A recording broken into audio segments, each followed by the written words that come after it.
Welcome, my fellow companion, soulmate of history seeking tranquility in the night ahead. Before we begin, I invite you to join me in a small exercise. Close your eyes, take a deep breath, and let your mind drift. Imagine you are standing on a lush green hill in Scotland. The early morning mist still clings to the mirror-like surface of the lochs, and the crisp air carries the scent of damp earth, of ancient moss, and of peat burning softly in the distance. Beneath your feet, ancient stones lie in silence. They have been there for millennia, bearing witness to all. In the distance, a castle stands tall, gray and proud, rising against the somber sky. And if you listen closely, you can hear the mournful sound of the bagpipes, a melody both heroic and tragic, like the very soul of a nation echoing from the past. This is the image of Scotland that we love, a land of legends, of brave warriors in kilts, of romantic tales and immortal courage. It is the Scotland of poetry, of film, and of our dreams. But have you ever wondered what stories those stones would tell if they could speak? What secrets do the silent walls of that castle conceal? And that tragic melody of the bagpipes, what is it truly weeping for? Our journey tonight is not to shatter that beautiful dream. On the contrary, we will journey together to find a deeper truth, a more rugged beauty hidden behind the legendary mist. Because to truly understand the indomitable spirit of Scotland, we must have the courage to look at the price they paid. The video we are about to explore, Why Life Was Brutal in Medieval Scotland, is a doorway into that real world. A world where life and death are separated by the thinnest of margins, where the beauty of nature stands in stark contrast to the cruelty of human existence. Imagine a life not governed by law or justice, but by something far more primal and powerful. * loyalty to the clan. The clan is your family, your nation, the only God you truly worship. That loyalty is the fire that warms you on a cold winter's night, but it is also the blaze that can consume everything in its path through feuds passed down for centuries. We will hear of midnight raids, of screams echoing through the glens, of vendettas passed from father to son like a blood-soaked inheritance. And while the warriors were sharpening their swords, who was sweating in the fields? We will step into the humble hovels where the peasants, the silent backbone of the nation, wrestled with every inch of barren soil. We will feel the gnawing hunger in their stomachs, the biting cold that seeped into their bones, and the pain of burying their own children without understanding why the gods could be so cruel. Their lives are an epic of endurance, a story rarely told, but one that is the most important chapter in Scotland's history. Above all this, two colossal forces loomed over the land. One was ***, the shadow of the southern enemy ***, the mighty England, ever poised to invade, bringing with it devastating wars from which heroes like William Wallace rose from blood and tears. And the other force, even more powerful, was ***, the Church, a power that offered humanity the hope of heaven, but also wielded the fear of hell to rule, to exploit, and to punish anyone who dared to stray from the path it had laid out. The story we are about to hear is not a mere recitation of dry facts. It is an invitation for us to feel, to contemplate. It will peel back the legendary veneer so that we can see the core within, a people forged in hardship, a spirit molded by loss. We will understand that the resilience and even the famously dark sense of humor of the Scots today did not appear from nowhere. It was born from these very brutal centuries. So now, find a comfortable position. Let the worries of the modern world melt away. leaving only my voice and the whispers of history. Tonight, we will journey together to a land and a time long past, not to judge, but to listen and to understand. Let this story guide you into a deep sleep, a sleep in which you can feel the fierce heartbeat of a people who refuse to kneel before any brutality. Our journey into the heart of medieval Scotland may now begin. And so, to begin that journey of peeling back the golden mirage, we must return to the beginning of all things in Egypt. Before the first pharaoh, before the first stone of the pyramids was laid, a great god reigned. This was a deity who did not dwell in the heavens or in a temple, but was a living, breathing entity that flowed through the length of this land. That god was the Nile River. To the ancient Egyptians, this was not just a river. It was the beat of their heart, the breath in their lungs, a deity of immense power, at once generous in bestowing life and capable of rage, snatching it all away in a moment's notice. Life in Egypt was a symphony written to the rhythm of this river, and every note held both hope and fear. Let us imagine that eternal cycle together. For most of the year, under the scorching desert sun, Egypt was a world of two starkly contrasting colors. A ribbon of lush green along the riverbanks and the vast, arid ocean of golden sand that enveloped it. This was the season of the season of harvest and drought. The earth was cracked, the air was searing, and the entire kingdom seemed to be holding its breath, waiting. Every day, the farmer would look to the south, his eyes squinted against the sun, searching for a sign. They were not just waiting for water, they were waiting for a resurrection. And then it would come, not as a rain shower, but as a miraculous transformation. The river, once clear and blue, would begin to change, turning the color of red clay and fertile silt from the distant Ethiopian highlands. This was the sign of **, the season of the inundation. The Egyptians did not flee the flood. They welcomed it as a returning god. The water would rise, slowly but unstoppably, swallowing the parched fields, erasing all boundaries, all paths. The entire Nile Valley would transform into a vast, murky lake, and the villages would become small, lonely islands in the turbid waters. It was in this moment that the two faces of the Nile were most apparent.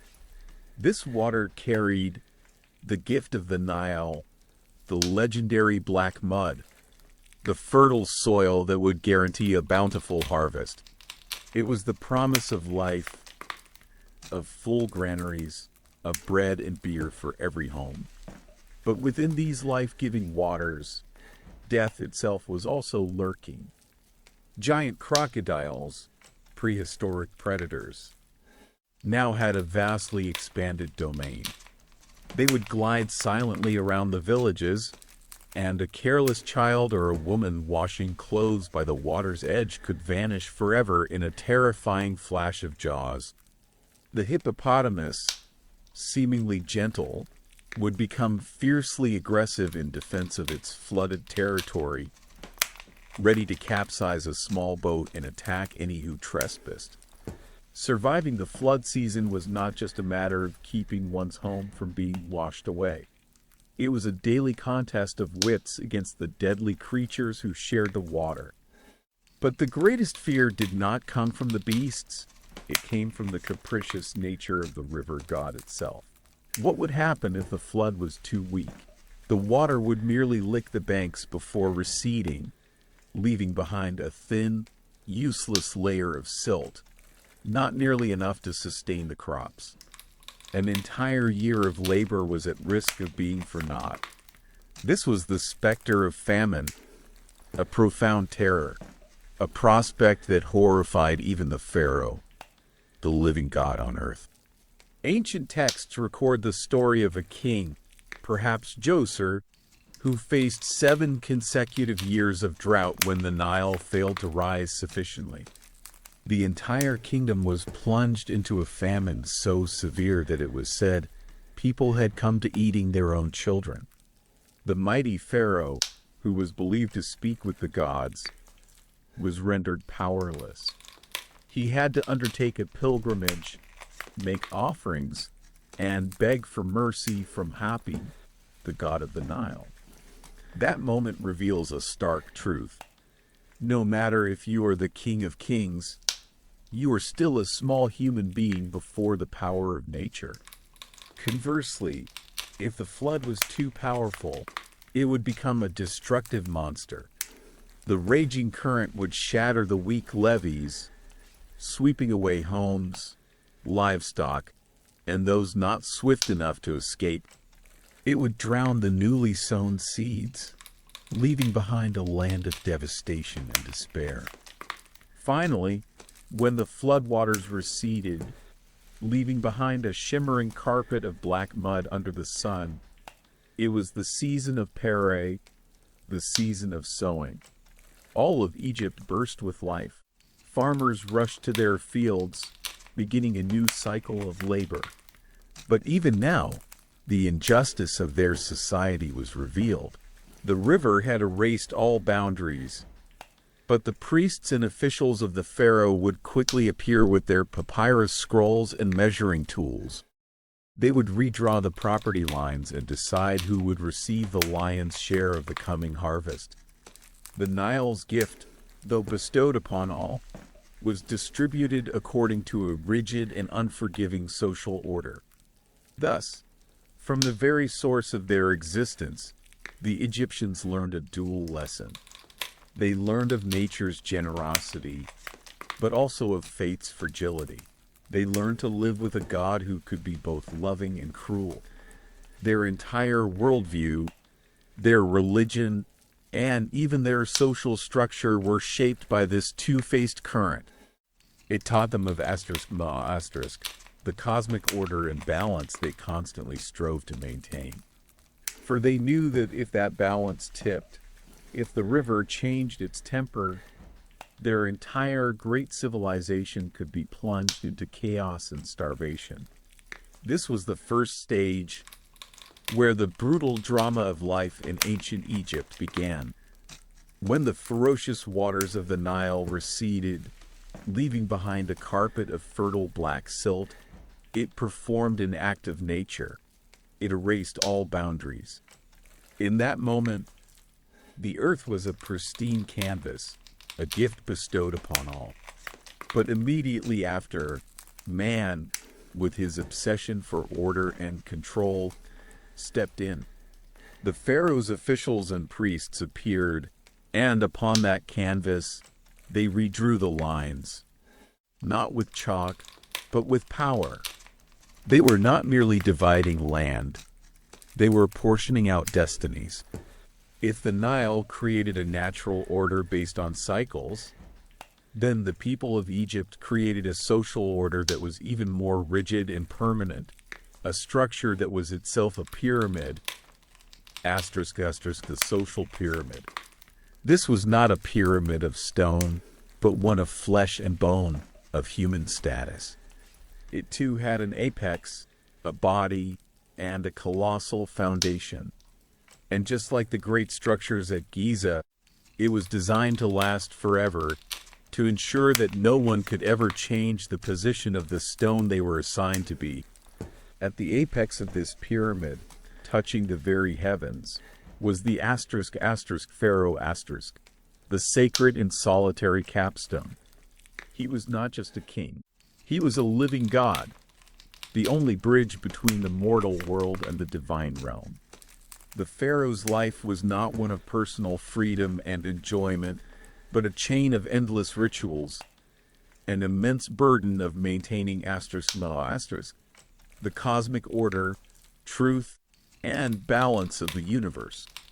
His every action, from making an offering to leading an army, carried cosmic significance.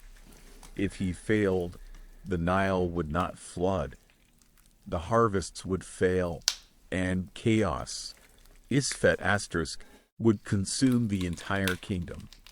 His power was absolute, but his freedom was virtually non-existent.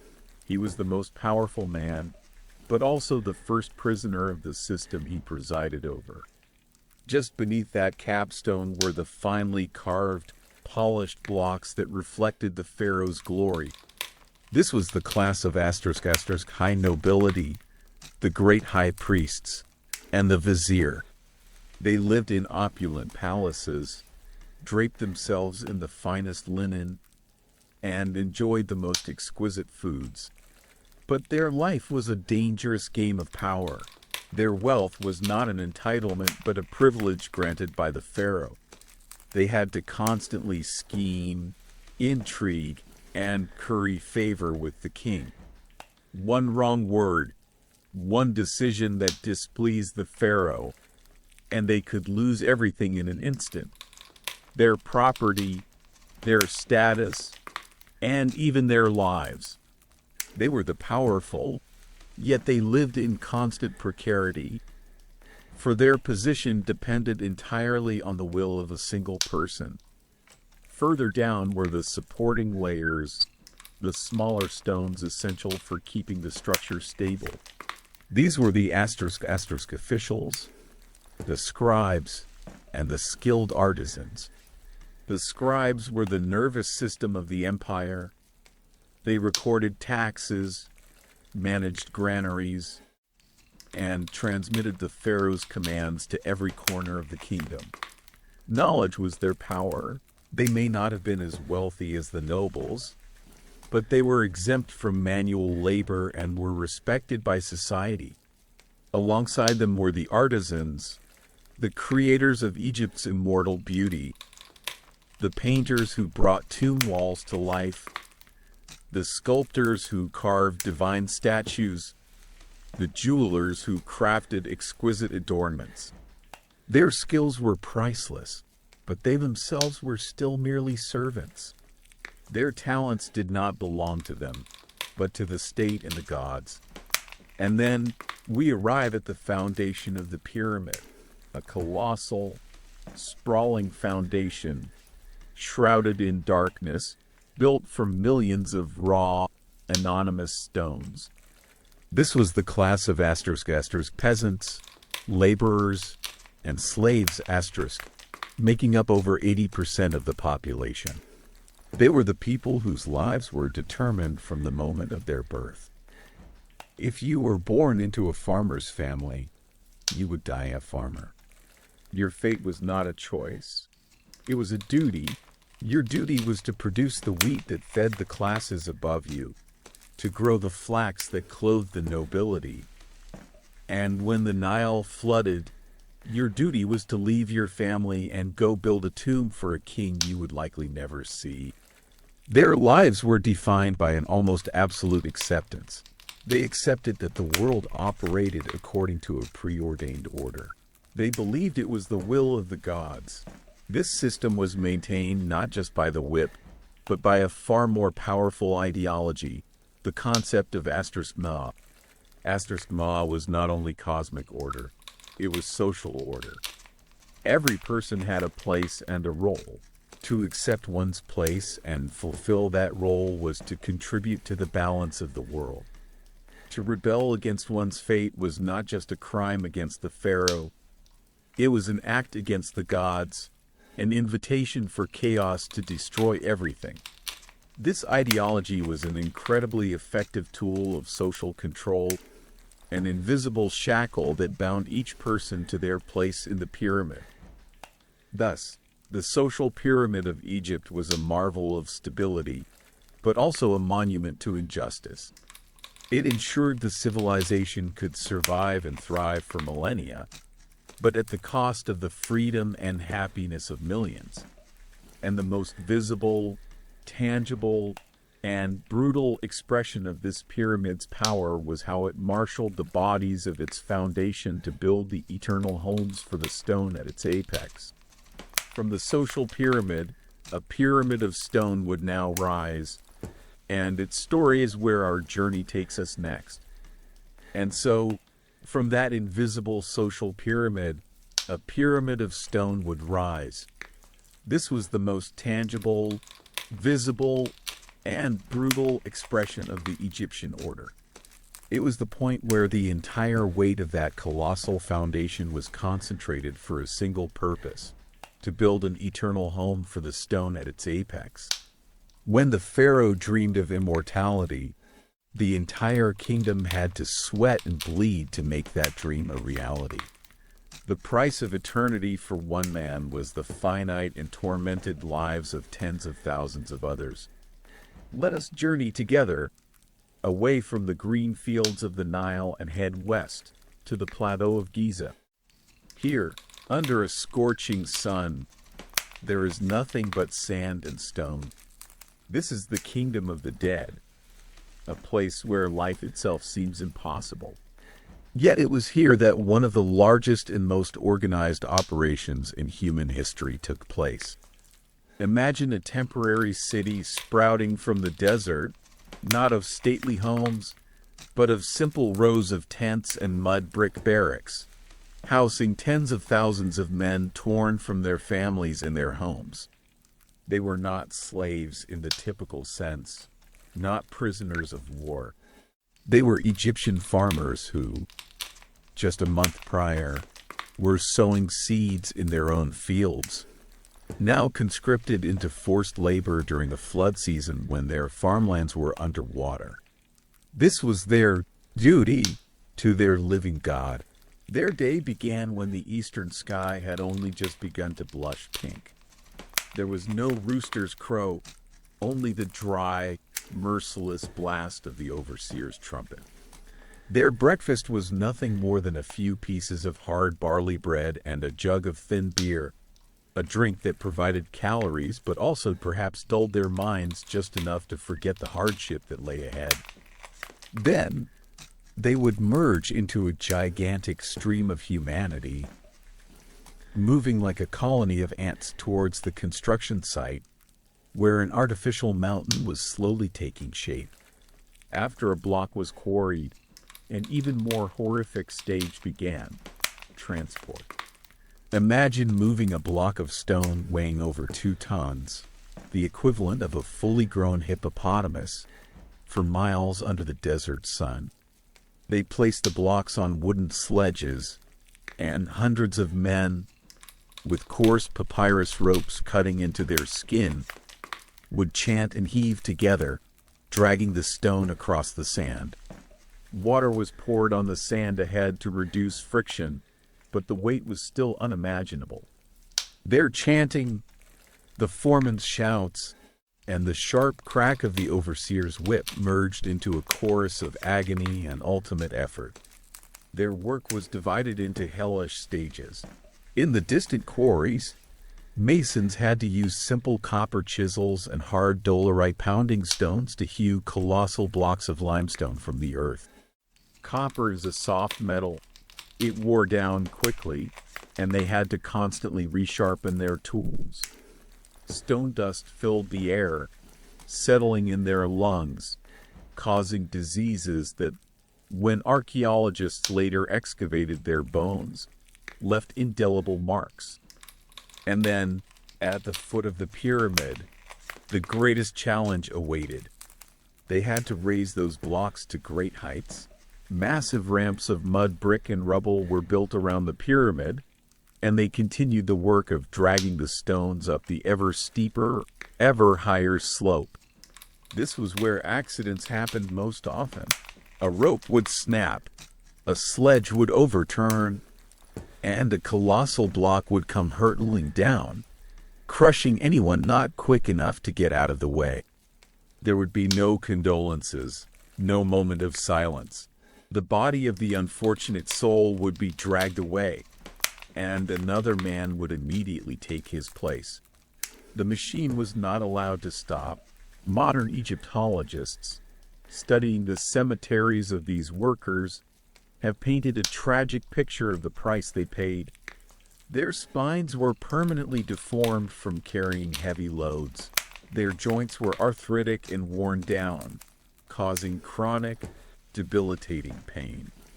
Countless bone fractures healed crookedly, showing a lack of proper medical care.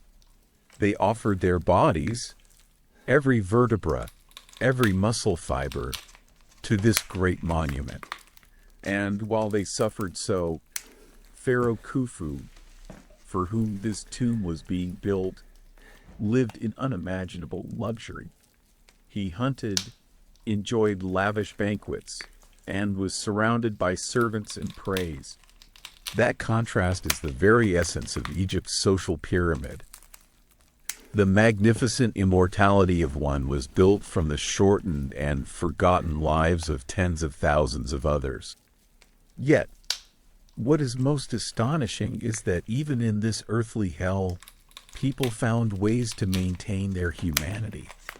In the workers' villages, archaeologists have found broken pieces of pottery used as notepads with simple, scribbled messages like, "My friend," or game boards hastily carved into stone.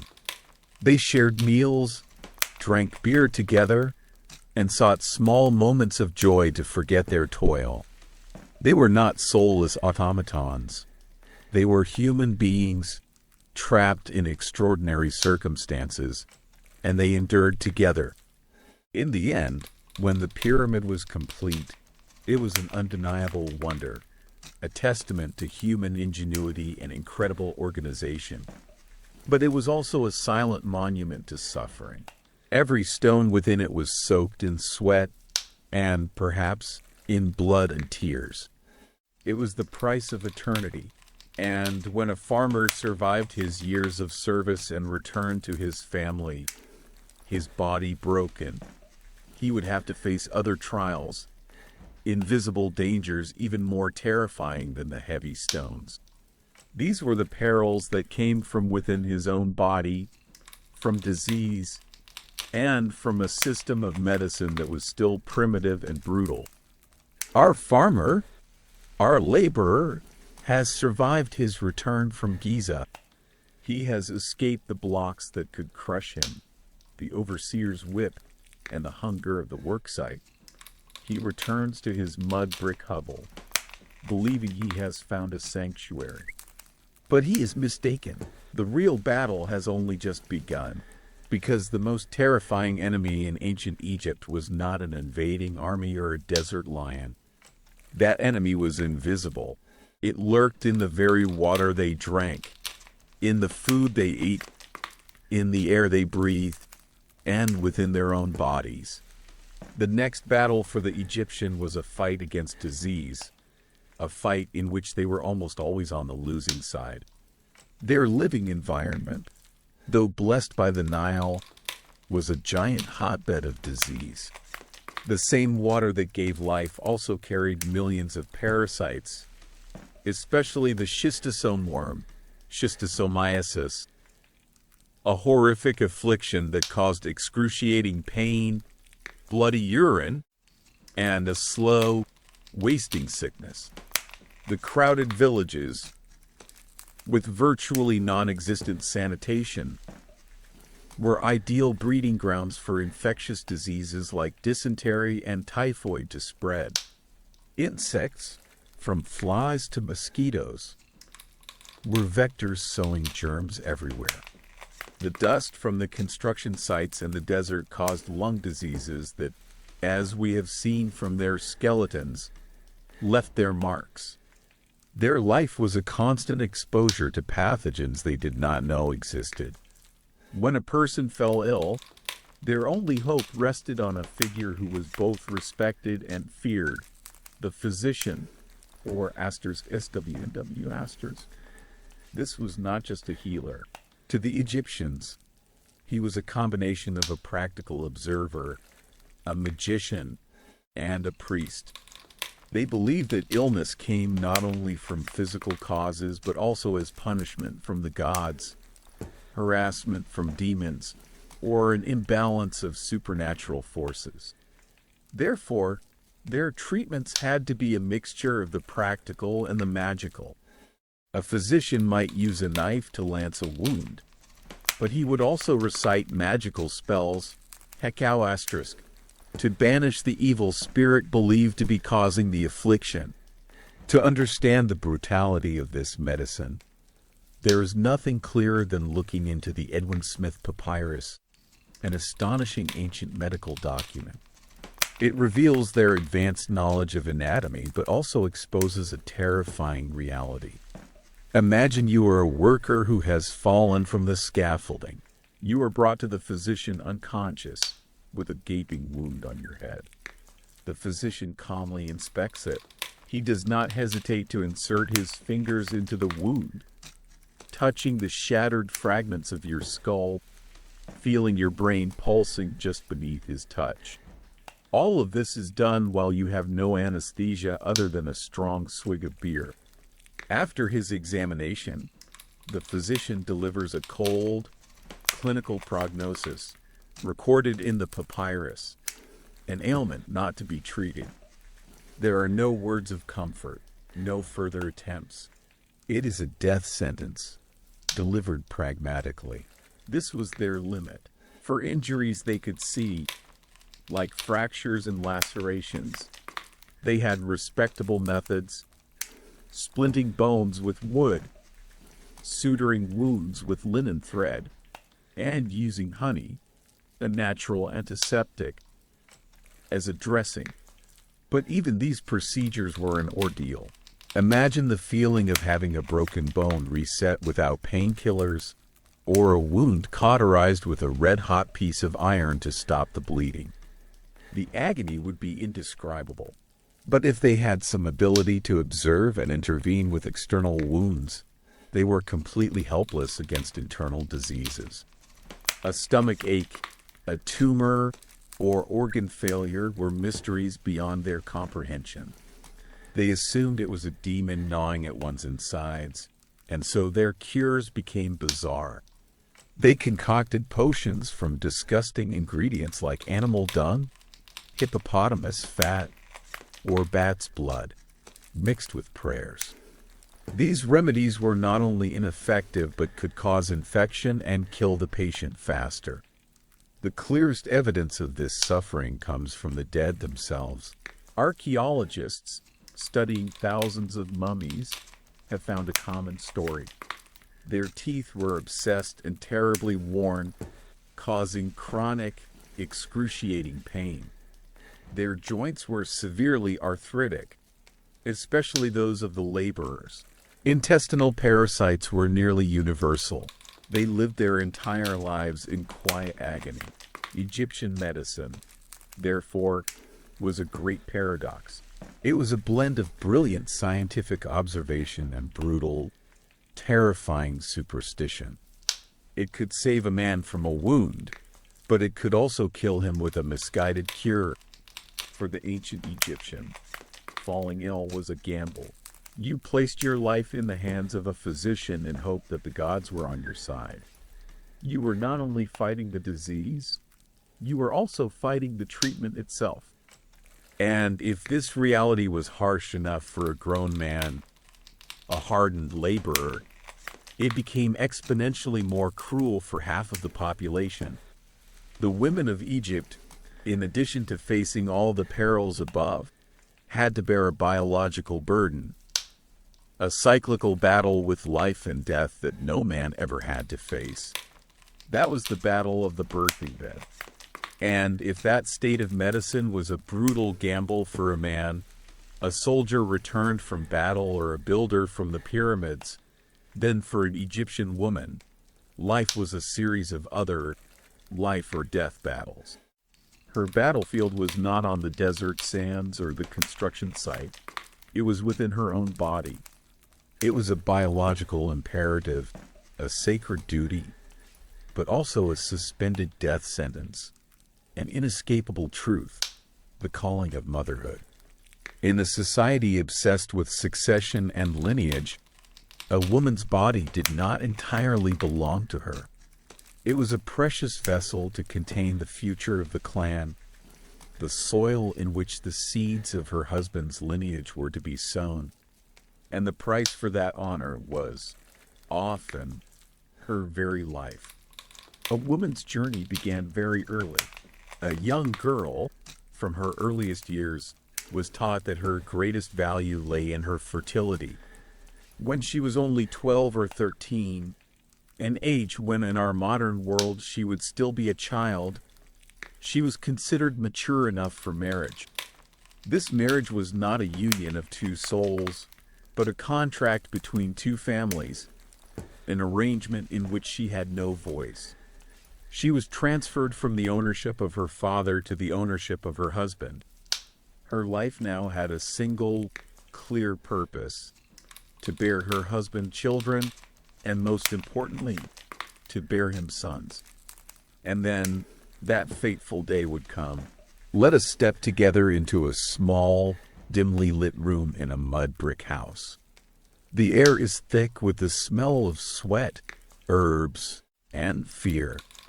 A young girl, perhaps only 14 years old, is writhing on the birthing bricks, her young body enduring a pain she has never known.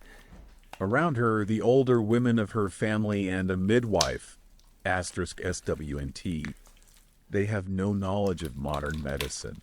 They have only experience passed down through generations, folk remedies, and prayers.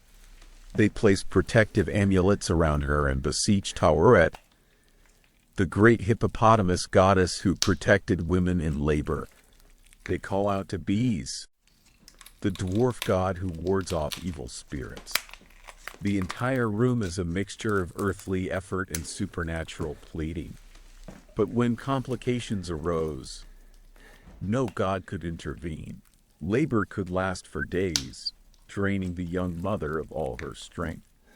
The baby could become stuck, and there was no surgical procedure to help. The midwife might have to face a horrific choice: to try to save the mother by sacrificing the child, a ghastly procedure we dare not imagine. Unstoppable hemorrhaging and postpartum infections, known as childbed fever, were silent killers. Even if the baby was born healthy, the mother could die days later in a delirious fever. The mortality rate in childbirth in ancient Egypt was so high that every pregnancy was a gamble with death. Even if the woman was lucky enough to survive the ordeal, her victory was incredibly fragile. The joy of holding her child was always accompanied by fear. Would the baby survive its first few weeks? Would she have enough milk to feed it? And would her own body be permanently damaged, leaving her unable to have more children? Because that was the next tragedy. In Egyptian society, a woman who could not conceive, or one who only bore daughters, was seen as a failure, a bad omen. She could be cast out by her husband, divorced, and thrown out of her home.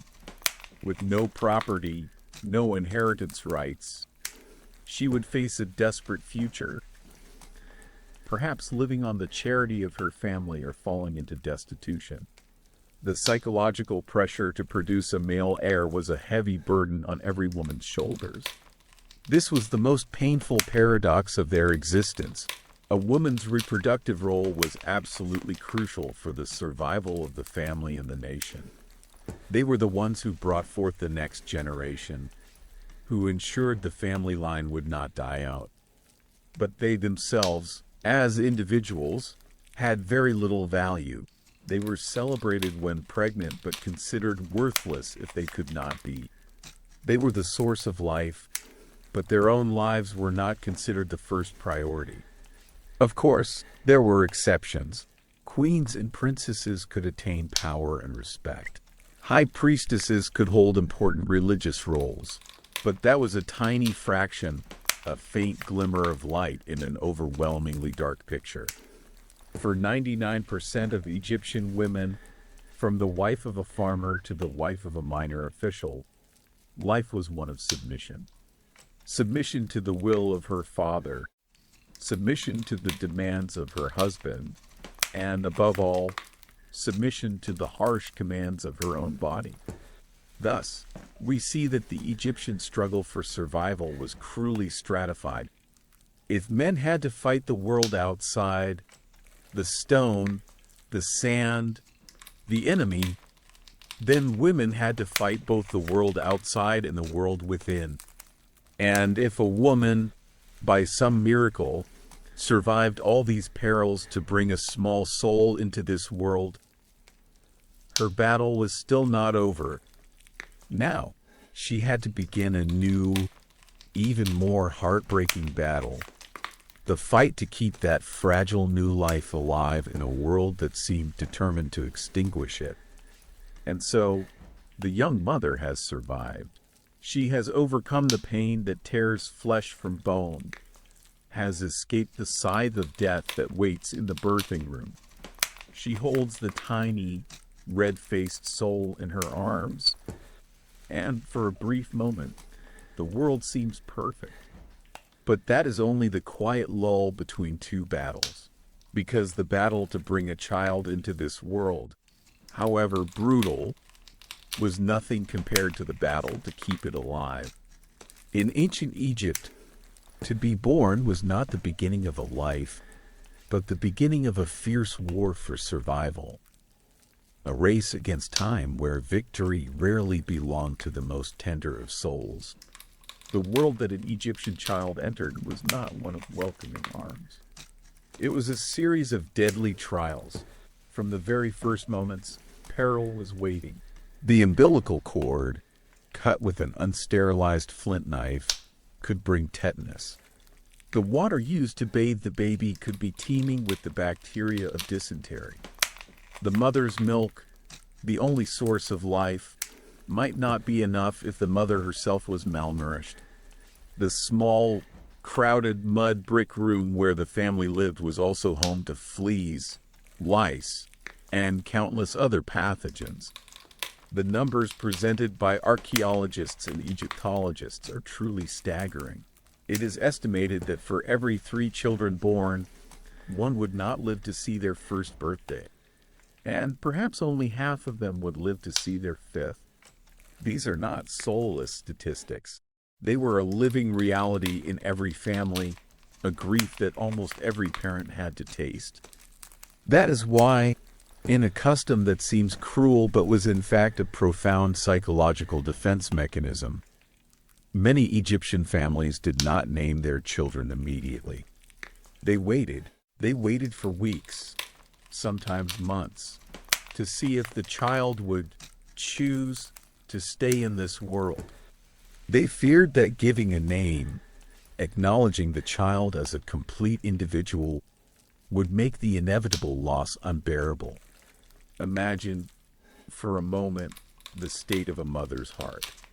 She loved her tiny child unconditionally, but deep in her mind, she had to always be prepared for the worst. Every slight fever, every cough, every time the child refused to nurse was a sign that death was drawing near. Her love was a love full of anxiety, a bond perpetually shrouded by the ghost of separation. And if the child was lucky enough to survive its first few months, other dangers appeared. Their childhood was not a safe space for play and discovery. It was a minefield. A scorpion could be hiding under a reed mat. A cobra could slither into the house through a crack in the wall. A fall into a nearby irrigation canal could mean being swept away or becoming prey for a crocodile. There were no vaccines, no antibiotics. An illness that today we consider a minor inconvenience, like measles or chickenpox, was a death sentence for them. Therefore, childhood in Egypt passed by in a flash. Innocence was a luxury they had no time to enjoy. As soon as a child could walk steadily and understand a command, their life of play was over. Their childhood was not a process of learning through games, but an apprenticeship for a life of hardship. The son of a farmer would follow his father to the fields, learning to chase birds away from the barley. The daughter would stay home with her mother, learning to grind grain, fetch water, and care for her younger siblings. Their games often mimicked the work of adults. They had no dolls, but they had small clay figurines to practice rituals. They had no toy cars, but they helped their fathers push mud bricks. Even the children of royalty, though they lived in luxury, were not entirely free. A prince's childhood was a series of lessons in military strategy, politics, and ceremony to prepare him for rule. A princess's childhood was preparation for a political marriage, often to her own brother, to consolidate the dynasty's power. The clearest evidence of this is in the tomb of King Tutankhamun, where the mummies of his two stillborn daughters were found, showing that even royal blood could not protect them from the tragedies of reproduction and disease. And then, when a child could not win their battle, the grief of those left behind was infinite. But the way they faced that grief gives us a profound insight into the Egyptian soul. They buried their children with all the care and love they could muster. Archaeologists have found the graves of children containing tiny, beloved toys, a doll made of cloth, a wooden animal, or a leather ball. It seems to be an apology from the adults, a desperate attempt to give the child in the afterlife a childhood they never had on earth. They mummified those small bodies with the same reverence shown to adults, with the belief that one day they would be reunited. Thus, childhood in Egypt was a fleeting stage, a race where the prize was not maturity, but simply survival. It was this intimate, constant experience with death from the very earliest years of life that helped forge one of the deepest psychological traits of the Egyptians, their obsession with the afterlife. When life on earth was so precarious and so full of loss, the afterlife, the field of reeds, where there was no suffering or sickness, became their only hope, an absolute necessity for their souls to endure. And it is from that fertile soil of earthly loss, from the pain of burying beloved children, from the truth that life was so fragile and brutal, that a powerful belief sprouted and took deep root in the Egyptian soul. This was the belief in a life after death. This was not merely a simple religious doctrine. It was an act of defiance, a declaration that the suffering of the mortal world was not the end. If this life was an unjust trial, then the afterlife had to be an eternal reward. If the mortal realm was filled with chaos, then the eternal realm had to be a place of order and perfection. To guarantee that journey, the Egyptians created the most ambitious and costly insurance policy in human history. They did not pay their premiums with money, but with ritual, with art, and with their greatest monuments. First and foremost was mummification. They believed that a person's soul, and life force, needed an intact physical body to return to in order to exist in the afterlife. Therefore, the 70-day process of mummification was not just to preserve a corpse. It was to anchor the soul, to ensure eternal existence. Alongside this, the tomb was not a burial place, but the house of eternity, fully furnished with everything the deceased would need for their new life: food, clothing, furniture, and even small servant statues, to work for them. But preparing an eternal home did not guarantee one's arrival. For the Egyptians, death was merely the start of a dangerous and terrifying journey through the underworld, Duat.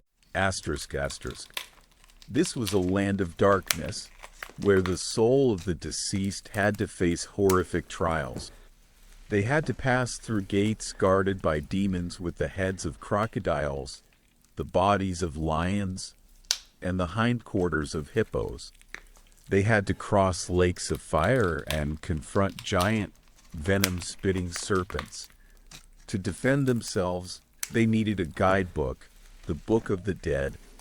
This was not a single book, but a collection of spells and magical incantations written on papyrus and wrapped with the mummy. Each spell was a password to bypass a gate, a word of power to subdue a demon. After overcoming all these perils, the soul would arrive at its final trial, the most decisive moment of all. The weighing of the heart, in the Hall of Two Truths. Imagine a vast hall where the greatest gods preside, and at its center, a golden scale. On one side of the scale, the god Anubis places the heart of the deceased. The heart, to the Egyptians, was the seat of a person's conscience, intellect, and all their good and evil deeds in life. On the other side of the scale rests the single ostrich feather of the goddess Ma, the symbol of truth, justice, and cosmic order. The deceased would then have to recite the negative confession, declaring their innocence of 42 major sins. And then the scale would tip. This was the moment of absolute truth, of breathtaking suspense. If the heart was as light as the feather, it meant the person had lived a pure life in accordance with Ma. They would be welcomed by Osiris, king of the underworld, into the field of reeds, a paradise where they would live forever in bliss. But if the heart was heavy with sin, it would outweigh the feather. And beside the scale, a monster was waiting. Its name was Ammit, the devourer of the dead, with the terrifying form of the three most feared animals in Egypt, the crocodile, the lion, and the hippopotamus. Ammit would devour the sinful heart. And that was not just death. It was the second death, total annihilation, a dissolution into nothingness, never to exist again. This fear of absolute oblivion was the greatest motivation for an Egyptian to live an upright life. However, the greatest threat to this elaborately planned eternity did not come from demons or the judgment of the gods. It came from their fellow human beings. Tomb robbery was rampant throughout Egyptian history. For the poor and desperate, for the very people who had labored to build these tombs, the temptation of the gold and treasures within was irresistible. But the act of tomb robbery, in the eyes of Egyptian society, was not just theft. It was a metaphysical crime, an act of soul murder. The robbers didn't just take gold. They broke open the sarcophagus, tore apart the mummy to find amulets, and disturbed the grave goods needed for the afterlife. In doing so, they destroyed the physical anchor the soul needed to return, severed the deceased's path to the eternal realm, and condemned that soul to wander forever in darkness. This is why the punishment for tomb robbers was so exceptionally brutal. They were tortured mercilessly to reveal their accomplices and then publicly executed. The most common methods were impalement or being burned alive. Slow, agonizing deaths meant to serve as a deterrent. But the punishment did not end there. Their bodies would not be given a proper burial, meaning they themselves would be denied any chance at an eternal life. It was the ultimate retribution, taking from the perpetrator the very thing he had stolen from another. Ironically, the social pyramid system created its own enemies. The oppression and exploitation created a class of people so destitute that they were driven to desecrate the most sacred things. The men who built the pyramids were the same men who knew their secret passages best. Thus, even in their greatest hope, the Egyptians lived with anxiety. Their eternal peace was never guaranteed. It was threatened from within by the sins in their own hearts, and from without by the greed and desperation of their fellow man. And if even a common person faced such an arduous journey to the afterlife, what about the man at the very pinnacle of society? Did the pharaoh, the living god, truly rest easy? Or was his crown, both in this life and the next, the heaviest of all? And the answer to the question we left hanging, my friend, might surprise you. Did the pharaoh, the living god, truly rest easy? Or was his crown, both in this life and the next, the heaviest of all? The answer lies within the very wounds on their mummified bodies, in the texts they left behind, and in the silence of their plundered tombs. The answer is no. The crown was not a shield. It was a gilded cage. And the life of the pharaoh, though it glittered with divine light, was another testament, perhaps the most tragic testament, to the brutality of the age. We often think of the pharaoh as the ultimate beneficiary of the system. But in reality, he was shouldering a cosmic responsibility. He did not simply rule a nation. He was tasked with maintaining the order of the entire universe. Astor's Ma. Every morning when he awoke, he thought not of the evening's banquet, but whether the sun would rise if he did not perform the correct rituals. If the Nile failed to flood, it was his fault.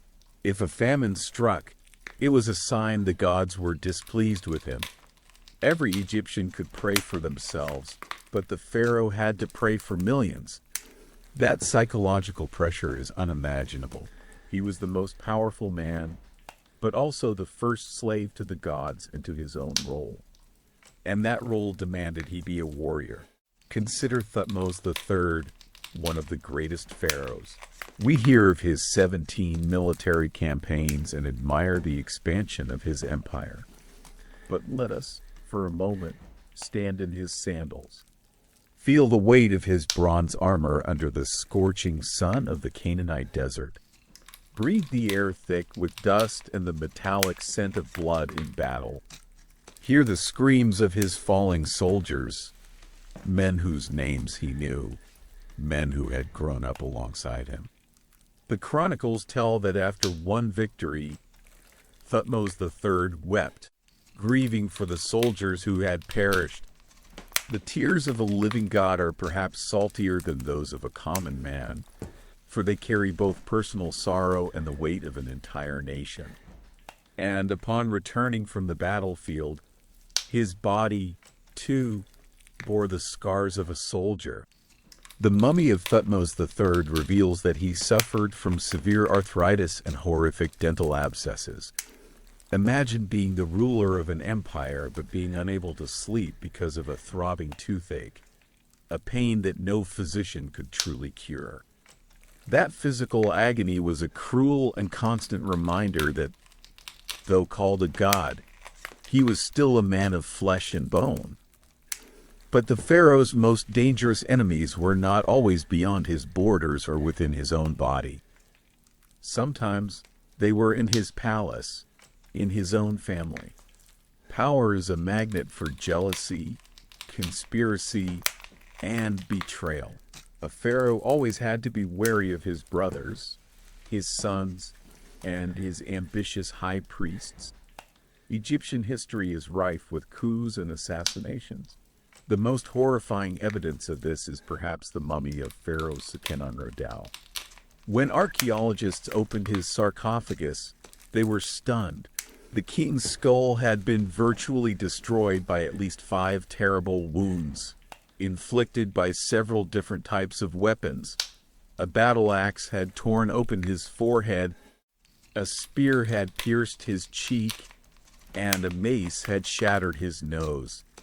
These were not the wounds of a fair fight in battle. These were the marks of a brutal assassination, likely carried out while he was asleep or restrained. The king, believed to be untouchable, had died a horrific death within the false safety of his own palace. And finally, even if a pharaoh survived the wars, the plots, and the diseases, he could not escape the universal pain of being human. Loss. He could build great tombs for himself, yet be powerless to watch his loved ones die. King Tutankhamun, the golden boy of Egypt, had to bury his own 2 stillborn daughters. Imagine the grief of a father, a king, who could command tens of thousands but could not save the lives of his own tiny children. In that moment, he was not a god. He was just a grieving father. Thus, the life of the pharaoh was a great paradox. He was a god, but he bled. He was the freest of all, yet bound by the heaviest duties. He was surrounded by thousands, yet was often profoundly alone at the pinnacle of power. The brutality of the age spared no one. It merely changed its form. For the peasant, it was hunger and the whip. For the pharaoh, it was the weight of the cosmos, the blade of the traitor, and a grief that could not be shared. And as we look back upon this entire picture, from the peasant at the bottom to the pharaoh at the apex, we realize a stunning truth. The entire Egyptian civilization, with all its splendor and all its cruelty, seems to have been driven by a common motivation, a shared fear, the fear of the finiteness and chaos of human existence. And it was from that fear that they rose up, that they built, that they created, and that they left behind a legacy that has defied time itself. And so, our journey through the land of the pharaohs comes to an end. Together, we have walked along the 2-faced Nile, felt the weight of the social pyramid, and sweated with the laborers on the Giza Plateau. We have held our breath in the birthing room of a young woman, grieved for the fleeting innocence of childhood, and felt the anxiety of a soul on its journey to the eternal realm. We have even seen the invisible burdens that lay behind the crown of a living God. We have confronted a stark truth. Behind every great wonder lies a story of unspeakable suffering. So, what lesson can we, the people of the 21st century, lying in the warmth and safety of our homes, draw from these distant and brutal stories? Perhaps the first and most profound lesson is asterisk gratitude. Not a hollow gratitude, but a deep, heartfelt appreciation for the ordinary things we rarely notice. We can be grateful for a glass of clean water without fearing the parasites within. We can be grateful that a toothache is merely an inconvenience, solvable with painkillers and a visit to the dentist, not a sentence of chronic agony that could lead to death. Our gratitude extends to modern medicine, to the antibiotics, and to the safe childbirths that have saved millions of mothers and their children. We can be grateful for freedom. It is a concept for which the ancient Egyptians did not even have a word. We have the right to choose the work we love, the partner we cherish, and the beliefs we hold dear. We are not bound to a predetermined position in a social pyramid. Our destiny, while still filled with challenges, is largely in our own hands. This is a priceless gift that millions of Egyptian souls never knew. Looking back at their lives is not meant to make us feel guilty about our own comfort, but to help us realize that what we consider normal is, in fact, a miracle that our ancestors could only dream of. The second lesson is perhaps more profound. It is about how we face our own hardships. Our lives are no longer physically brutal in the same way, but that does not mean we do not have our own pyramids to build.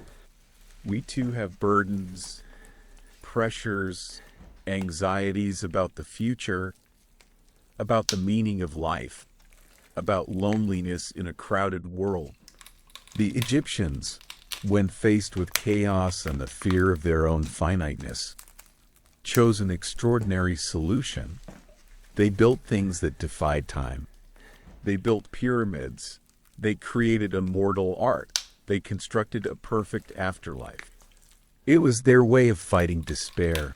So, what are our pyramids today?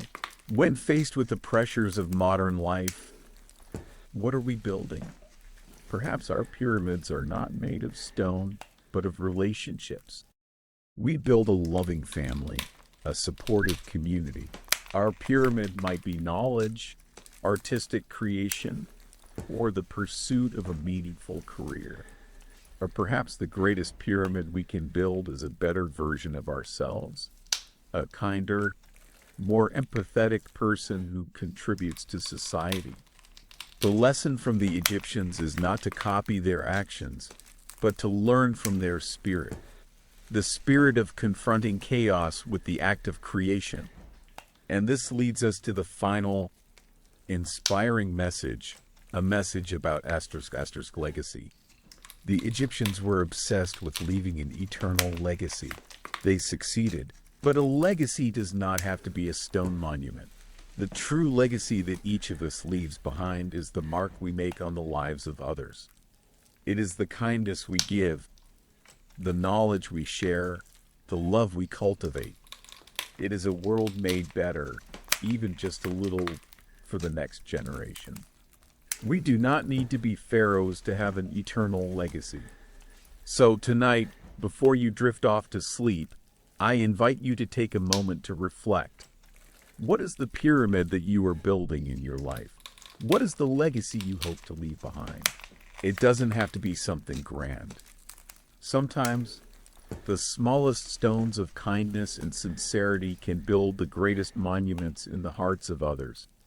If you feel moved to share, please leave a comment below about your own pyramid.